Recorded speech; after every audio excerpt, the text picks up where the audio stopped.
ओम शांति। 14 दिसंबर 2024। बाबा के महावाक्य।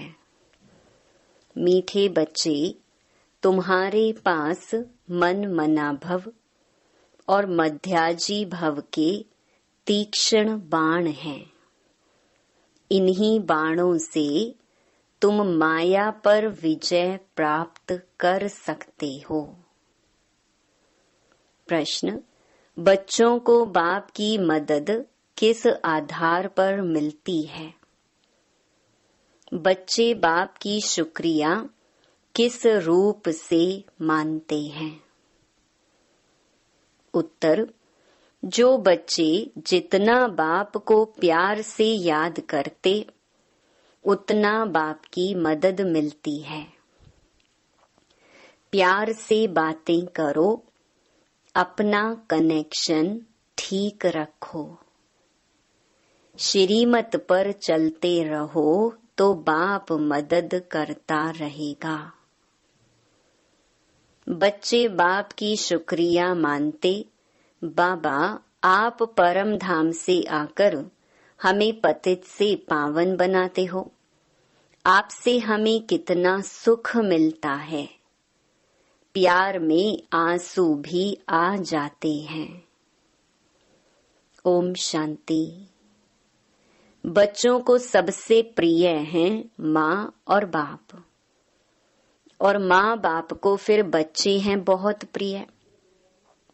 अब बाप जिसको त्वमेव माताश्च पिता कहते हैं, लौकिक माँ बाप को तो कोई ऐसे कह न सके।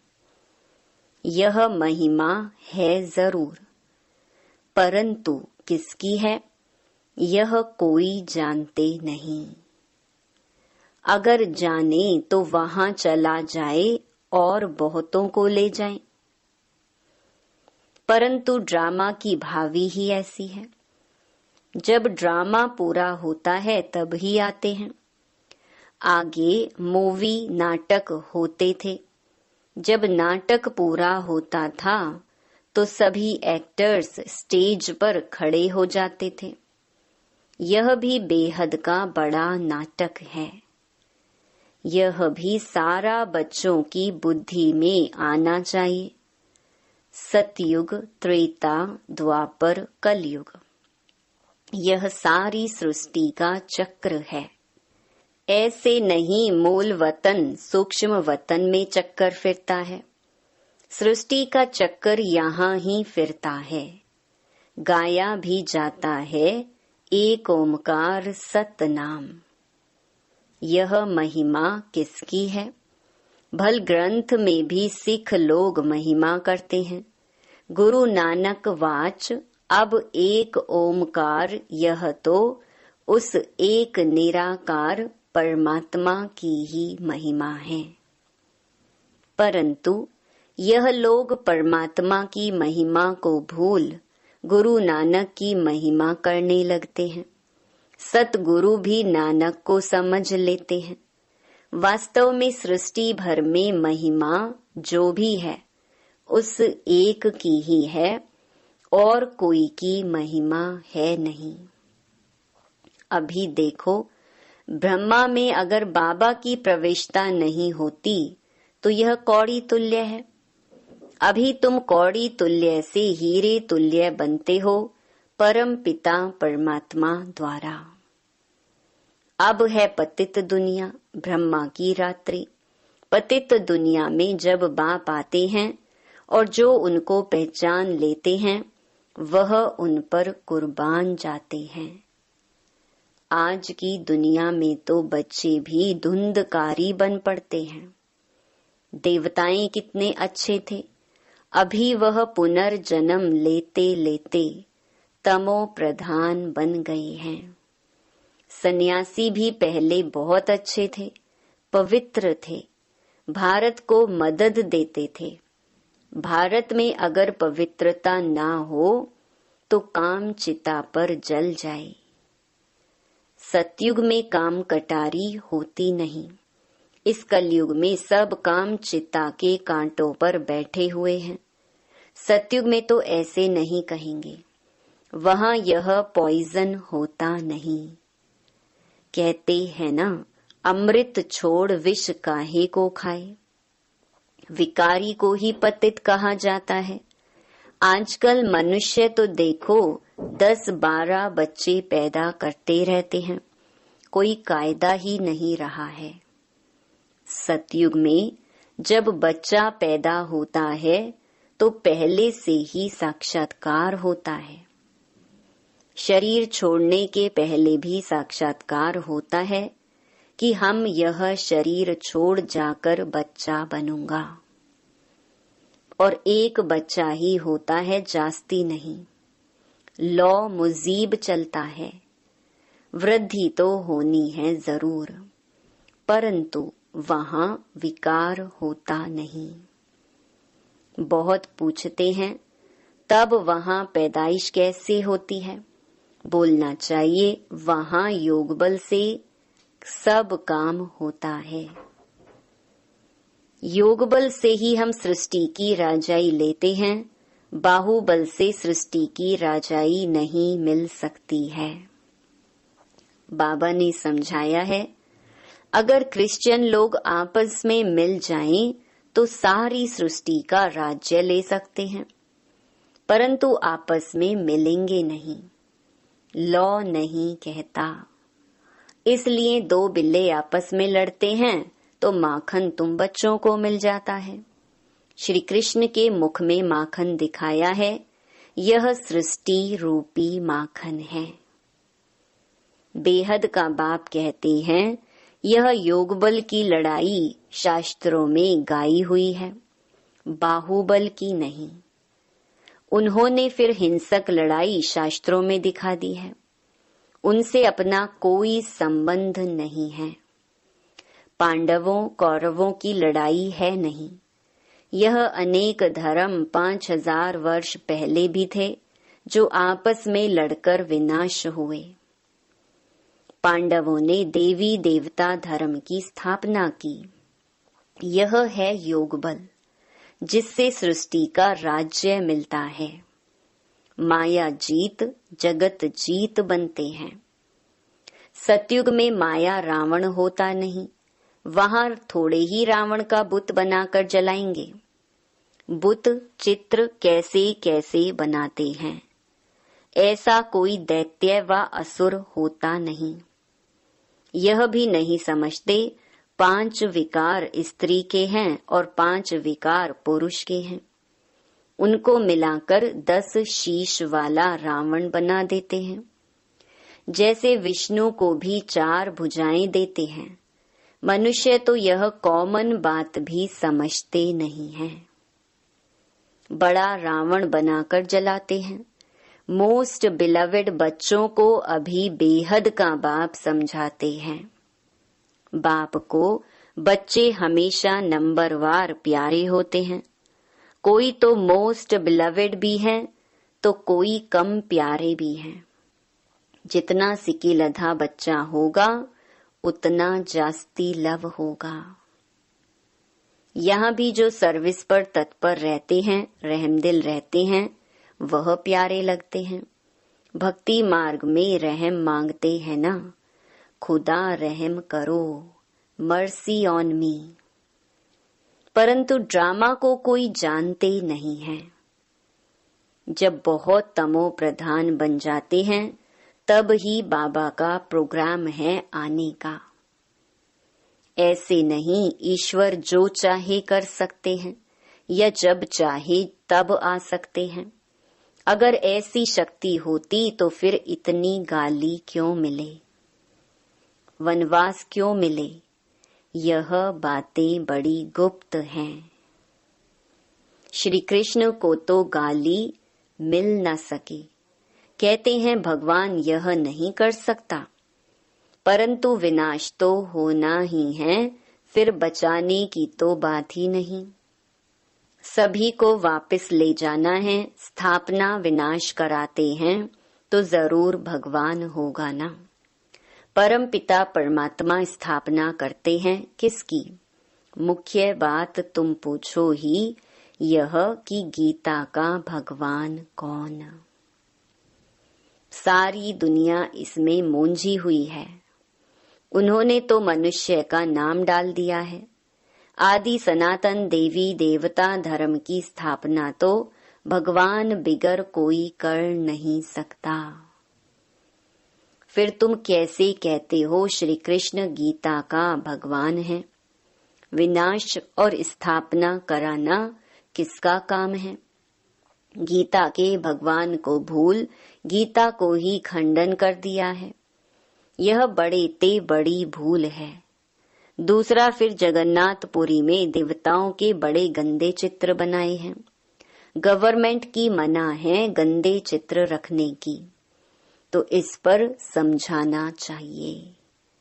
इन मंदिरों पर कोई की बुद्धि में यह बातें आती नहीं हैं।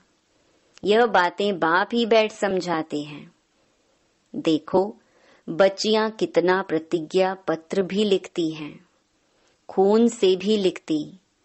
एक कथा भी है ना, श्री कृष्ण को खून निकला तो द्रौपदी ने अपना चीर फाड़कर बांध दिया। यह लव है ना, तुम्हारा लव है शिव बाबा के साथ। इनका ब्रह्मा का खून निकल सकता है, इनको दुख हो सकता है, लेकिन शिव बाबा को कभी दुख नहीं हो सकता, क्योंकि उनको अपना शरीर तो है नहीं। श्री कृष्ण को अगर कुछ लगे तो दुख होगा ना, तो उनको फिर परमात्मा कैसे कह सकते? बाबा कहते, मैं तो दुख सुख से न्यारा हूँ। हाँ, बच्चों को आकर सदा सुखी बनाता हूँ। सदा शिव गाया जाता है, सदा शिव सुख देने वाला कहते हैं। मेरे मीठे मीठे सिक्की लधे बच्चे जो सपूत हैं, ज्ञान धारण कर पवित्र रहते हैं, सच्चे योगी और ज्ञानी रहते हैं, वह मुझे प्यारे लगते हैं। लौकिक बाप के पास भी कोई अच्छे कोई बुरे बच्चे होते हैं। कोई कुल को कलंक लगाने वाले निकल पड़ते हैं, बहुत गंदे बन जाते हैं। यहाँ भी ऐसे हैं। आश्चर्यवत बच्चा बनंती सुनंती कथंती, फिर फारकती देवंती। इसलिए ही निश्चय पत्र लिखवाया जाता है, तो वह लिखत फिर सामने दी जाएगी। ब्लड से भी लिख कर देते हैं, ब्लड से लिखकर प्रतिज्ञा करते हैं। आजकल तो कसम भी उठवाते हैं, परंतु वह है झूठा कसम। ईश्वर को हाजिर नाजिर जानना अर्थात यह भी ईश्वर है, मैं भी ईश्वर कसम उठाता हूँ। बाप कहते हैं, अभी तुम प्रैक्टिकल में हाजिर नाजिर जानते हो। बाबा इन आँखों रूपी खिड़कियों से देखते हैं। यह पराया शरीर है, लोन पर लिया है, बाबा किराएदार है, मकान को काम में लाया जाता है ना। तो बाबा कहते हैं, मैं यह तन काम में लाता हूँ। बाबा इन खिड़कियों से देखते हैं, हाजिर नाजिर हैं। आत्मा जरूर ऑर्गन से ही काम लेगी ना। मैं आया हूं तो जरूर सुनाऊंगा ना। ऑर्गन्स यूज करते हैं तो जरूर किराया भी देना पड़ेगा। तुम बच्चे इस समय नर्क को स्वर्ग बनाने वाले हो। तुम रोशनी देने वाले, जागृत करने वाले हो। और तो सब कुंभकर्ण की नींद में सोए पड़े हैं। तुम माताएं जगाती हो, स्वर्ग का मालिक बनाती हो। इसमें मेजॉरिटी माताओं की है, इसीलिए वंदे मातरम कहा जाता है। भीष्म पितामह आदि को भी तुमने ही बाण मारे हैं। मन मना भव मध्याजी भव का बाण कितना सहज है। इन्हीं बाणों से तुम माया पर भी जीत पा लेते हो। तुम्हें एक बाप की याद एक की श्रीमत पर ही चलना है। बाप तुम्हें ऐसे श्रेष्ठ कर्म सिखलाते हैं जो 21 जन्म कभी कर्म कूटने की दरकार ही ना पड़े। तुम एवर हेल्दी एवर वेल्दी बनते हो। अनेक बार तुम स्वर्ग के मालिक बने हो, राज्य लिया और फिर गंवाया है। तुम ब्राह्मण कुलभूषण ही हीरो हीरोइन का पार्ट बजाते हो। ड्रामा में सबसे ऊंच पार्ट तुम बच्चों का है। तो ऐसे ऊंच बनाने वाले बाप के साथ बहुत लव चाहिए। बाबा आप कमाल करते हो। ना मन ना चित्त हमको थोड़े ही पता है, हम सो नारायण थे। बाबा कहते हैं तुम सो नारायण अथवा सो लक्ष्मी देवी देवता थे, फिर पुनर्जन्म लेते लेते आसुरी बन गए हो। अभी फिर पुरुषार्थ कर वर्षा पाओ। जितना जो पुरुषार्थ करते हैं साक्षात्कार होता रहता है।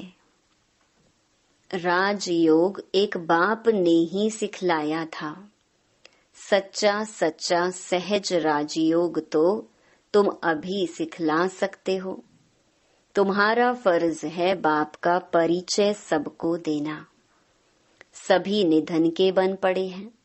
यह बातें भी कल्प पहले वाले कोटों में कोई ही समझेंगे।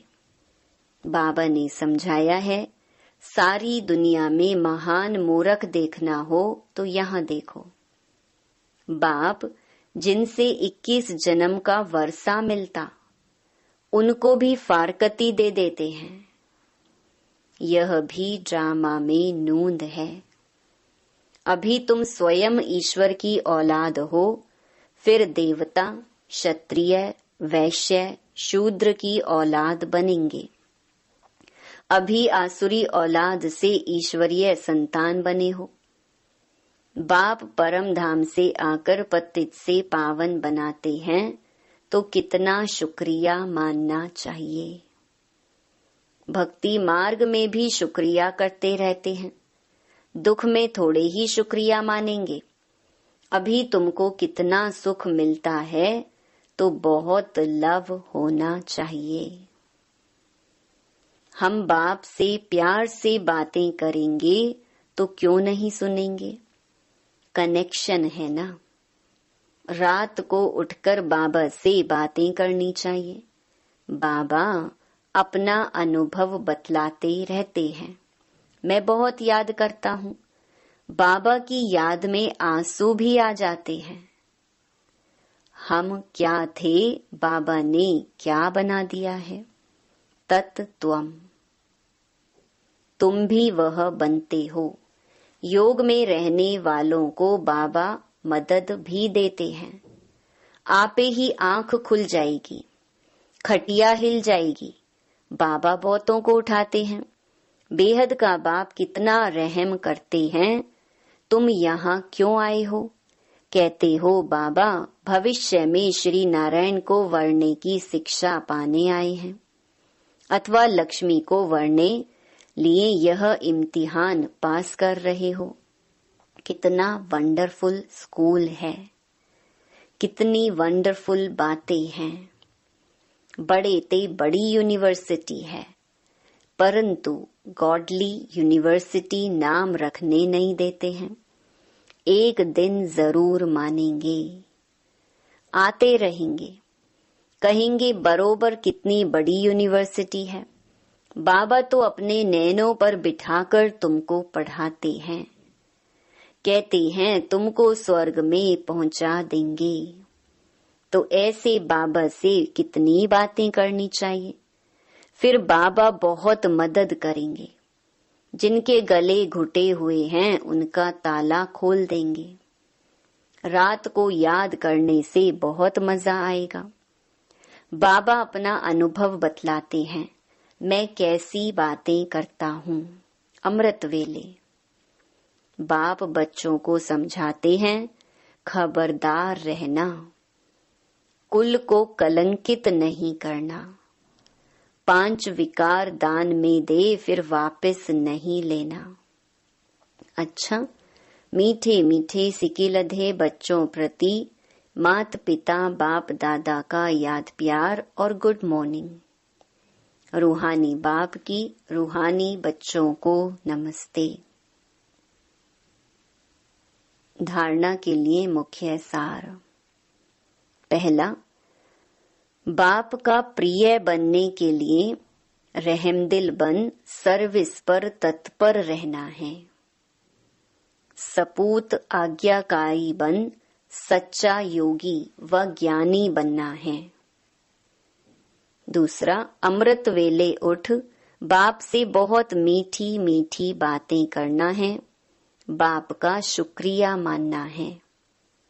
बाप की मदद का अनुभव करने के लिए मोस्ट बिलवेड बाप को बड़े प्यार से याद करना है। वरदान, सदा उमंग उत्साह में रहे, मन से खुशी के गीत गाने वाले अविनाशी खुश नसीब भवा। आप खुश नसीब बच्चे अविनाशी विधि से अविनाशी सिद्धियां प्राप्त करते हो। आपके मन से सदा वहाँ वहाँ की खुशी के गीत बजते रहते हैं। वहाँ बाबा, वहाँ तकदीर, वहाँ मीठा परिवार, वहाँ श्रेष्ठ संगम का सुहावना समय। हर कर्म वहाँ वहाँ है, इसलिए आप अविनाशी खुश नसीब हो। आपके मन में कभी वाय आए, क्यों मैं नहीं आ सकता। वाय के बजाय वहाँ वहाँ और आए के बजाय बाबा बाबा शब्द ही आता है। स्लोगन, जो संकल्प करते हो उसे अविनाशी गवर्नमेंट की स्टैंप लगा दो तो अटल रहेंगे। ओम शांति।